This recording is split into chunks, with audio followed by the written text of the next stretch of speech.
Filipenses capítulo 4, versículos 14 al 20, ya casi llegando al final del libro, ¿no? Filipenses 4, 14 a 20 dice la palabra: sin embargo, habéis hecho bien en participar conmigo en mi angustia. Y vosotros mismos, filipenses, sabéis que en el principio de la obra del Evangelio, cuando salí de Macedonia, ninguna iglesia participó conmigo en mis ingresos y gastos, excepto vosotros. Incluso a Tesalónica me enviasteis ayuda una y otra vez para suplir mis necesidades. No digo esto porque esté tratando de conseguir más ofrendas, sino que trato de aumentar el crédito en vuestra cuenta. Ya he recibido todo lo que necesito y aún más. Tengo hasta de sobra ahora que he recibido de Epafrodito lo que me enviasteis. Es una ofrenda fragante, un sacrificio que Dios acepta con agrado. Así que mi Dios os proveerá de todo lo que necesitéis, conforme a las gloriosas riquezas que tiene en Cristo Jesús. A nuestro Dios y Padre sea la gloria por los siglos de los siglos. Amén.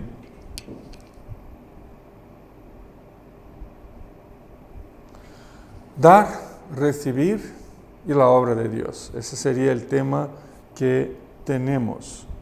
Dar, recibir y la obra de Dios. Dar y recibir forman una dinámica constante en todos los sentidos de la obra de Dios en nuestra vida y desde nuestra vida hacia todos los demás. Es algo que marca profundamente la vida y la obra de todo cristiano, el dar y el recibir, ¿no? Si no damos y no recibimos, y esa secuencia tiene su importancia, ¿no? Primero damos y luego recibimos. Si no damos y no recibimos, es como si aún no nos hubiésemos ubicado en el camino del servicio a Cristo. Como lo hemos visto en el texto anterior, ¿os acordáis de la semana pasada? Los versículos 10 a 13, ¿no? El apóstol Pablo había aprendido a vivir satisfecho y contento con lo que Dios le daba a cada momento de su vida y de su ministerio, teniendo mucho o teniendo muy poco. Sin embargo, a pesar de eso, él también reconoce la importancia del involucramiento de la iglesia de Filipos, de los filipenses, en su sustento personal, sobre todo en sus tribulaciones, en sus sufrimientos debido a su prisión en Roma. Se trata de dos actitudes distintas, ¿no? La de dar y la de recibir, pero son actitudes que se relacionan profundamente. Por un lado, está la actitud del apóstol en cuanto a las variadas situaciones de abundancia y de escasez, y por otro lado está la actitud de la iglesia de los filipenses en cuanto al mantenimiento de Pablo a lo largo de su ministerio. La primera ya la hemos considerado y comentado los versículos 10 a 13 de este capítulo 4 la semana pasada, y la segunda ahora en los versículos 14 a 20. Ambas actitudes no se excluyen, tampoco son flujos de una sola dirección. Es algo muy curioso y tiene que ver profundamente con nuestro comprometimiento con la obra de Cristo. El hecho del apóstol Pablo vivir satisfecho y contento con lo que tiene para cada día de su vida no excluye la responsabilidad de los filipenses de comprometerse con su manutención y con el sostenimiento digno del apóstol. Dar y recibir, por tanto, son actitudes misioneras, o sea, que tienen que ver con la obra de Dios y actitudes que están profundamente relacionadas e integradas. En este texto vemos esa integración entre el dar, el recibir y la obra de Dios. Y en primer lugar, uno de esos elementos creo que es el propio ministerio de la contribución. Versículo 14, si podéis echar un vistazo, versículo 14, Pablo retoma el tema de la participación efectiva de la iglesia de Filipos en su manutención, relacionándolo claramente con su actitud de saber vivir adecuadamente en toda y cualquier situación. A pesar de vivir contento en la abundancia y contento cuando le faltan las cosas, él reconoce que la participación o la ayuda o el tomar parte o el comulgar, ¿no? Son diferentes palabras que se pueden usar aquí, ¿no? Él reconoce que esa participación de los filipenses es parte importante de la acción y del cuidado providencial de Dios sobre su propia vida. Por eso entiende que el sustento material enviado por la iglesia es de hecho una acción directa de Dios en su propia vida y en la vida de la iglesia misma. De esa forma puede descansar seguro en las manos de Dios y puede vivir contento en cada situación. ¿Por qué? Porque Dios usa su propia iglesia, su propio pueblo, para cuidar a sus obreros. Así pues, cada situación de abundancia o de escasez está bajo el cuidado permanente del Señor y por eso mismo el apóstol podía confiar plenamente, descansar seguro y vivir sin constantes ansiedades, porque sabe que su vida está bajo el cuidado divino. Salmo 121, que lo hemos leído antes. Esta relación debe ser aprendida por obreros, el apóstol Pablo, ancianos, misioneros, pastores, y por las iglesias. Dios cuida a ambos. Sustenta a los que se dedican a su obra en situaciones específicas de ministerio, por ejemplo, ministerios en lugares donde el Evangelio todavía está por establecerse, ¿no? Por ejemplo, y de igual manera sustenta a los que se dedican a la misión dentro de un contexto eclesial ya establecido, ya solidificado, como las iglesias. Pero de igual forma el Señor usa a ambos para el necesario sustento de su obra entre la humanidad. Dios usa a ambos para el sustento de su obra entre los seres humanos. Usa a la iglesia establecida para suplir las necesidades materiales y espirituales de sus obreros, y los usa a estos para también suplir las necesidades materiales y espirituales de la propia iglesia y de otras personas. Es un dar y recibir en la obra de Dios, ¿no? Algo que se integra. En ese sentido queda claro que la integración entre el vivir contento y el actuar en pro del sustento del otro se torna en una expresión clara de la gracia y del amor redentor de Dios. De esa forma ambos, ¿no? Los obreros, las iglesias, ambos demostramos al ser humano, ¿no? Demostramos a todos los seres humanos de manera concreta que el deseo de Dios y que su empeño históricamente concretado en Cristo nos conduce a la salvación por medio de Jesucristo. Se trata de una asociación mutua con un vínculo de comunión muy resistente que sin ningún lugar a duda anuncia el Evangelio por sí solo. Tanto misioneros, obreros, pastores, ancianos, como iglesias, tenemos juntos mucho que aprender y que reflexionar acerca de la cuestión financiera y la integración entre ambos. No podemos permitir que el egoísmo o que manipulaciones personales definan el tono de esa relación. Tenemos que permitir que la palabra de Dios, ¿no?, defina esa relación. Lo que debe sobresalir de ambos es la gracia y el Evangelio de Cristo, la abundancia de fe a la que nos referimos la semana pasada. Número 2, quería hablar, versículos 15 al 17, del ministerio de recibir, el ministerio de recibir. Sí podemos hablar, por un lado, que el dar es un ministerio, el contribuir es un ministerio, que fue el número 1. En segundo lugar, tenemos que entender el recibir también como un ministerio. El apóstol Pablo se acuerda con cariño y gratitud de cómo los filipenses participaron de su manutención personal desde que conocieron el Evangelio. Versículo 15, podéis leer, ¿no? Versículos 15 al 17. Desde el principio del Evangelio en sus vidas, los filipenses estaban comprometidos con el dar. Todavía no era moda ayudar a obreros y misioneros y gente famosa así del mundo religioso. Nadie se preocupaba con eso en ese momento de la historia. Pero Pablo dice que ninguna iglesia participó conmigo.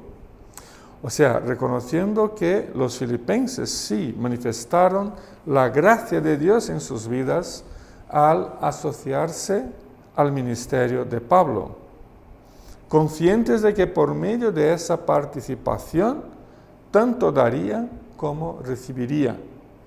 Estaban completamente seguros de que deberían invertir siempre en el ministerio del apóstol Pablo y que eso sería para ellos también un ministerio, no solo de contribuir y dar, sino que de recibir.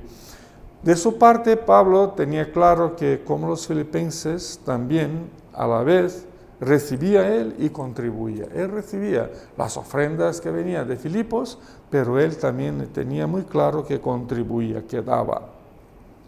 Tenía claro que su deseo y su conducta no se basaban en la ansiosa búsqueda por ganancias personales, sino que su deseo y su búsqueda era por el resultado de una fe creciente en la vida de aquellos hermanos y de aquella iglesia.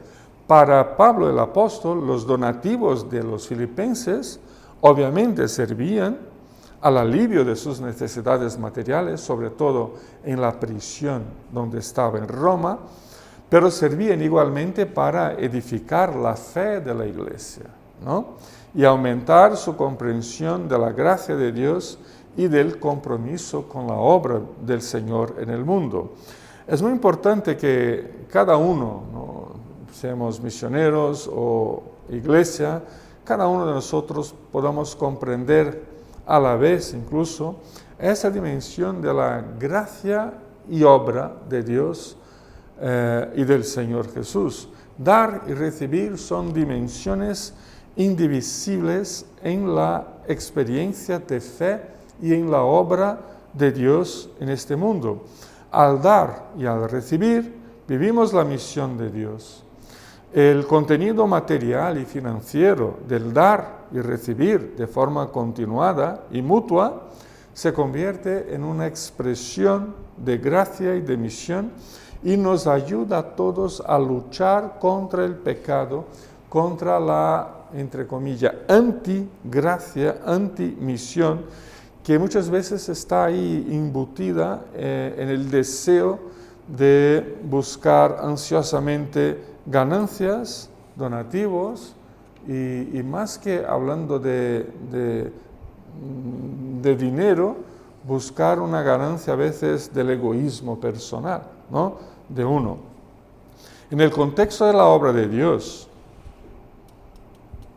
en nosotros y por medio de nosotros, no existen los que contribuyen y los que reciben.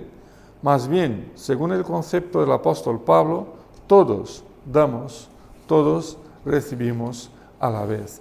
Así que recibir es también un ministerio que el Señor nos da a todos nosotros. Número 3, quería comentaros un poco, versículo 18, sobre la necesaria prestación de cuentas. Y el apóstol Pablo también lo menciona aquí. En la integración entre el dar y el recibir y la obra de Dios, la prestación de cuentas tiene su debido lugar. Inicialmente, Pablo presta cuentas del recibimiento de los donativos enviados por la iglesia por medio de Epafrodito.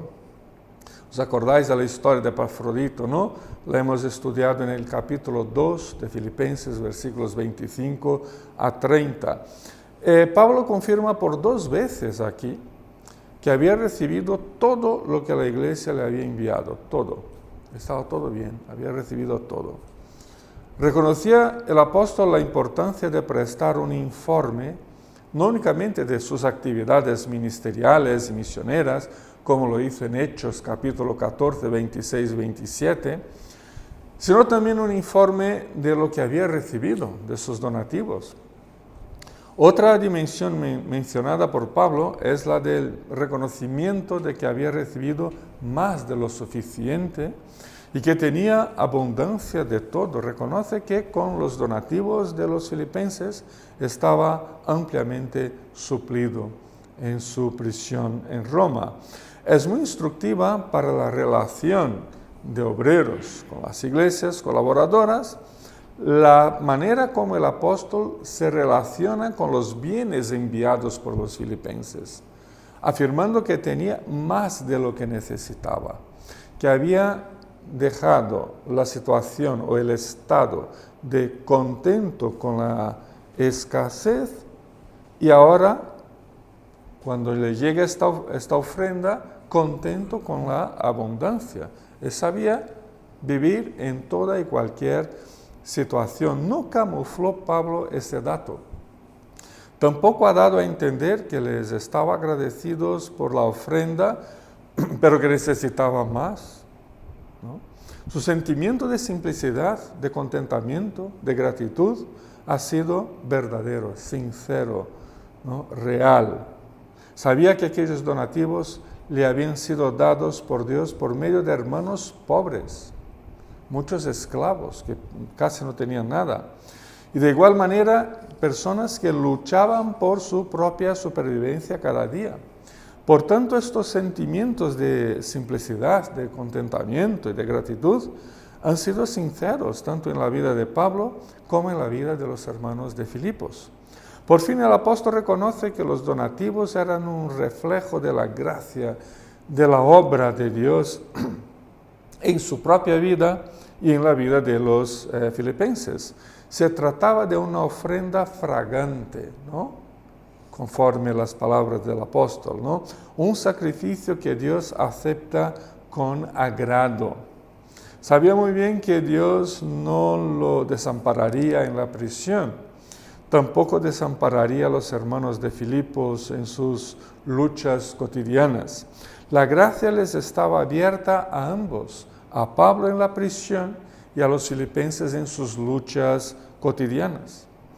La gracia estaba abierta a ambos. Por eso aquel donativo era más valioso que su valor, que su importe monetario, y debían considerarlo como un sacrificio aceptable a Dios ofrecido por los filipenses y por Pablo, como respuesta de ambos a la gracia de Dios en sus vidas y a la obra de Dios en sus propias vidas. De esa manera, el apóstol nos ayuda a comprender que todos los recursos materiales y físicos deben ser de hechos consagrados al Señor siempre y usados con sabiduría en conformidad con la voluntad del Padre, la voluntad de Dios, tanto por las iglesias como por sus miembros, nuestras familias, nuestros obreros, misioneros y pastores, etc. En nuestros días, como también en la época de Pablo, es muy importante que haya una completa transparencia, fidelidad y confianza en el trato con los recursos destinados para la obra de Dios. Esta dimensión es uno de los elementos a veces más problemáticos que existen en esa relación y sobre todo en la credibilidad que la iglesia deja de tener en el mundo, en la sociedad, ¿no?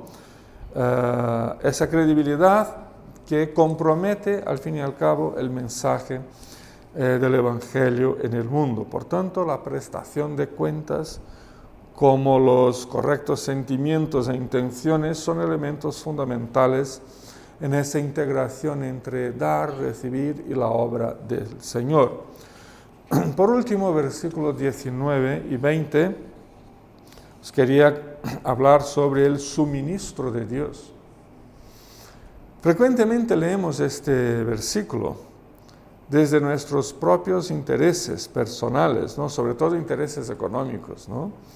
Y concluimos que vivamos como vivamos, Dios siempre nos atenderá supliendo todas las necesidades que juzgamos tener.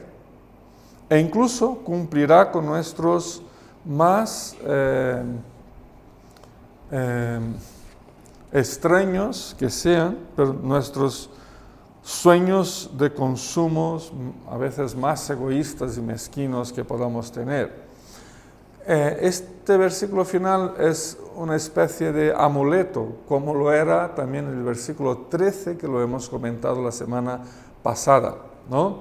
Es otra especie de amuletos. Desafortunadamente nos hemos viciado en esa forma, ¿no?, de leer la Biblia, buscando amuletos, buscando cosas que podemos pegar en nosotros, en las puertas, en la nevera, en la habitación, y que esas cosas nos van a proteger y nos van a bendecir, ¿no?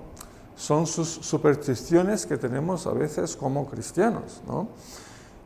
Pero estamos viciados, es como una droga, leer la Biblia buscando amuletos, ¿no? Y eso nos impide ver que estas palabras de Pablo son conclusivas a la integración entre el dar y recibir, versículo 15.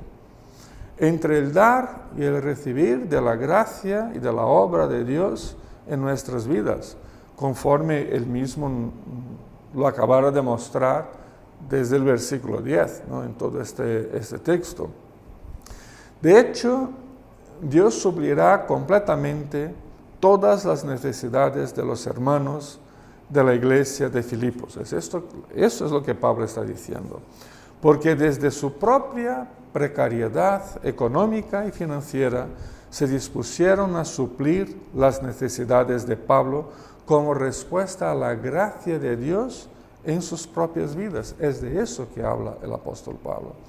El amplio suministro del Señor a las necesidades vividas por los filipenses estaría en proporción o conforme a las gloriosas riquezas que tiene en Cristo Jesús. O sea, que Dios está atento a la manifestación de fe de su pueblo en lo que concierne al dar y recibir, y suple sus necesidades en la proporción de la abundancia de la gloria que hay en Cristo, no en la proporción del egoísmo que hay en nuestros corazones.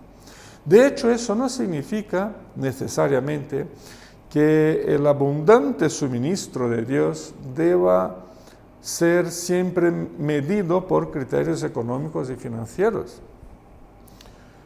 como normalmente se espera en nuestros días. Más bien, creo que la promesa de un completo suministro de todas las necesidades de los filipenses y nuestras se vinculaba a su disponibilidad efectiva de participar en la manutención material del apóstol Pablo.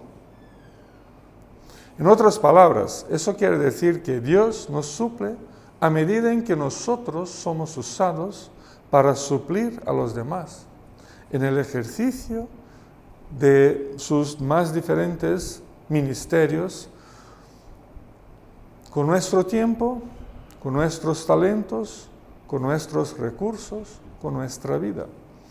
Además, como lo hemos visto a lo largo del texto, empezando desde el versículo 10 hasta el 18 más o menos, el dar y recibir de la gracia de Dios en su obra interactúa entre sí, entre los filipenses y Pablo, entre obreros e iglesias, y de eso concluimos que de la misma manera como los filipenses suministraron a las necesidades materiales de Pablo en aquel momento, Pablo mismo también ha contribuido en otras ocasiones para el suministro de las necesidades de la iglesia en Filipos, incluso financieramente, porque la época en que Pablo estaba estableciendo la iglesia en Filipos fue la época en que se metió como empresario, ¿no?, haciendo tiendas que se vendía en los mercados de la ciudad y de las ciudades vecinas. Así que fue una época en que Pablo tenía económicamente fondos y pudo socorrer y aliviar las necesidades de tantos esclavos que se estaban convirtiendo al Señor. En realidad, el dar y recibir es una expresión humana, pero una expresión que refleja la fe y las gloriosas riquezas de Cristo en nuestras vidas. Esta integración, este intercambio de recursos en la obra de Dios, además de la conciencia de fe de que invertimos en la vida unos de otros y en un mayor alcance del Evangelio entre los seres humanos, además de eso, es parte de la esencia de la gracia de Dios en nosotros y por todo el mundo. Es por eso por lo que aquí en el versículo 20 afirma el apóstol que la gloria eterna está destinada a nuestro Dios y Padre. La gloria está destinada a Dios, no a nosotros, ¿no? Considerándose que tanto Pablo como los filipenses y nosotros hoy pertenecemos, comulgaban ellos, comulgamos nosotros con ese mismo Dios. Como iglesia misionera de Dios en el mundo, recibimos la vida de nuestro Dios y Padre. Y de esa manera todos juntos, unidos como iglesia, como obreros, estamos destinados al servicio del Señor entre toda la humanidad. Y con eso en mente y en el corazón, debemos meditar seriamente en nuestro propio camino de servicio a Cristo y de mutualidad con los demás siervos de Cristo. Tenemos ante nosotros un texto que nos da una guía clara acerca del responsable uso de los recursos financieros que el Señor nos da a cada uno de nosotros, a todos nosotros, y de la necesaria inversión en todas las dimensiones de su obra en el mundo, puesto que Dios usa nuestras manos, nuestras capacidades, nuestros dones, nuestros talentos, y por supuesto usa también todos los recursos que tenemos para su obra y para su gloria. Que el Señor nos use a todos. Amén.